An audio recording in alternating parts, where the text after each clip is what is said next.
Pas betejës, Skënderbeu gjeti sekretarin e sultanit, Qatipin, dhe detyroi t'i falsifikonte një ferman perandorak apo urdhër për qeveritarin e Krujës.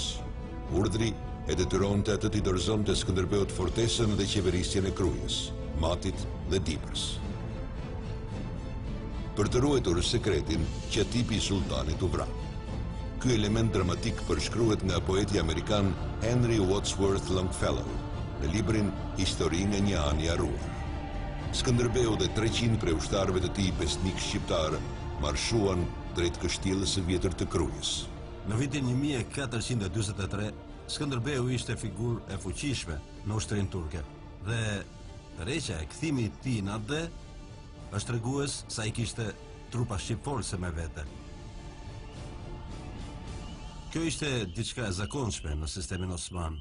Zakonisht, komandantët apo udhëheqësit ushtarak udhëhiqnin trupa të së njëjtës përkatësi lingvistike.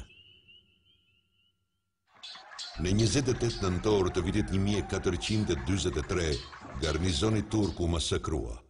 Flamuri osman ul dhe Skënderbeu ngriti simbolin e familjes së tij, një shqiponjë tykrenare të vendosur në një fushë të kuqe. Thirrje e lirisë jehoi në të gjitha malet e Shqipërisë.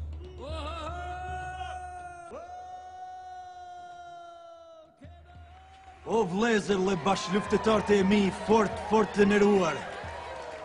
Edhe një herë po thëmë, unë si asolla lirin, por e gjeta këtu në mesin tuaj. Unë si asolla armët, por u gjeta ju të armatosur, e gati për të luft, kundra ati qeni pa bes. Tani o vlezër e bashkëluftëtarët e mi, është rasti dhe shpresa për të rifituar atë leun, për të rritur lumturin tuaj, për të rritur lumturin e nënës tonë. Falënderimin nga unë prit një të armatosur, rofshi sa mal të ardhit.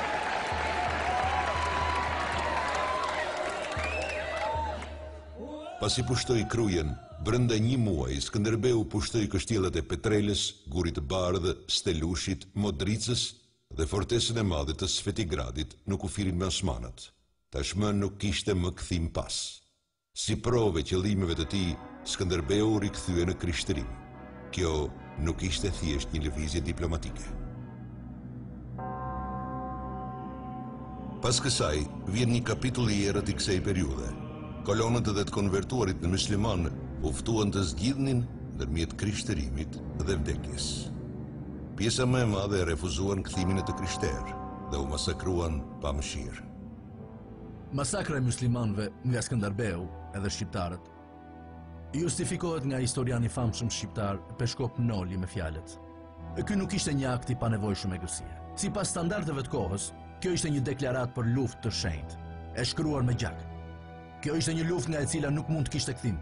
Skënderbeu po shkëpuste lidhjet me të kaluar."